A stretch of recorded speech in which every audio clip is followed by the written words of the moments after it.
Have you ever noticed that the second you get through airport security, you suddenly have this overwhelming urge to buy things you don't need? Maybe it's a $14 sandwich, an expensive bottle of water, a designer perfume, or a neck pillow you'll probably use once and then lose in the back of your closet. You might think you do this because you're bored, or because you're simply getting into the vacation spirit. But the truth is, you are walking through a highly engineered psychological trap. Airports are not actually designed for airplanes. They are designed for your brain. Every single tile on the floor, the subtle curve of the walkways, the placement of the screens, the uncomfortable seats, and the varying brightness of the lights has been meticulously calculated by architects to manipulate your stress levels, and they do it all to create a very specific, highly lucrative psychological window known in the industry as the golden hour. To understand how the golden hour works, we have to look at the entire journey from the moment you arrive at the terminal. The front of the airport, the check-in counters, and the security lines are deliberately designed to be stressful. You are dealing with time pressure, long lines, unpacking your electronics, taking off your shoes, and being watched by security personnel. Your body responds to this by pumping out cortisol, the stress hormone. Your heart rate rises, your focus narrows, and your brain enters a mild state of survival mode. Airport designers refer to this initial phase as gate anxiety. It is a period of high friction and low control. But pay close attention to what happens the exact second you step away from the security scanner and grab your bags. You walk into a space that architects call the rebound zone, or the decompression zone. Here, the ceilings suddenly open up, the lighting softens, and the chaotic noises of security fade away. Suddenly, your cortisol levels plummet. Your brain experiences a massive chemical rebound, releasing a wave of dopamine and serotonin. This sudden drop in stress creates a powerful sense of relief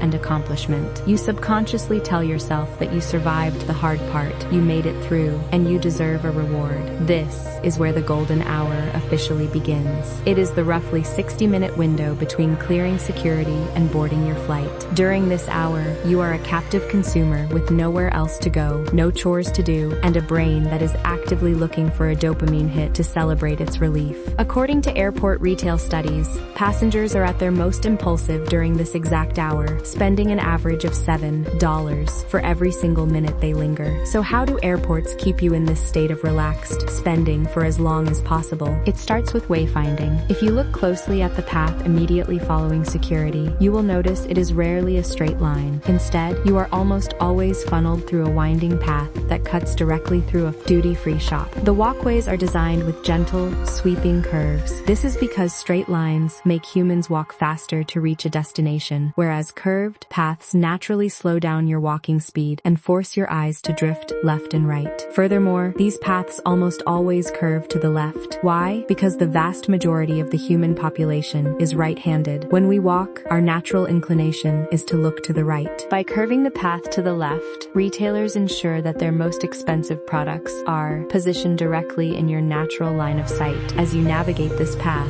pay attention to the floor beneath you. The flooring is one of the most powerful tools of subconscious control in the building. The main transit corridors are made of hard tiles. This serves a double purpose. It makes it easy to roll your luggage, but it also creates a loud, echoing click-clack sound. This sound acts as a psychological timer, subtly prompting you to keep moving forward. But as soon as you approach a shop or a gate seating area, the tile abruptly transitions to thick, soft carpet. Carpet absorbs sound and cushions your steps. It mimics the environment of a hotel lobby or a living room, sending a message to your brain that it is safe to slow down, relax, and stay a while. When you feel comfortable, your guard drops, and you are far more likely to shop. Then, there is the manipulation of light and sight lines. The retail zones of airports are flooded with bright, high-contrast lighting to draw you in like a moth to a flame. In contrast, the gate seating areas are often designed with much dimmer, warmer lighting. This creates a stark visual boundary. The bright shops promise excitement and stimulation, while the dim gates suggest waiting and boredom. Naturally, Immediately, your brain is drawn toward the light. Even the air you breathe is designed to make you spend. Many modern airports use signature scents diffused through the ventilation systems. In the check-in areas, they might diffuse calming scents like lavender or pine to keep panic from setting in. But in the retail zone, they switch to scents like coconut, vanilla, or warm citrus. These specific smells trigger memories of vacations, beaches, and relaxation, making you feel more generous with your money. To maximize this spending window, airports must also eliminate anything that might reintroduce anxiety. The biggest threat to the golden hour is gate anxiety returning. If a passenger is worried about missing their flight, they will head straight to the gate and refuse to shop. Therefore, airports use clear digital signage,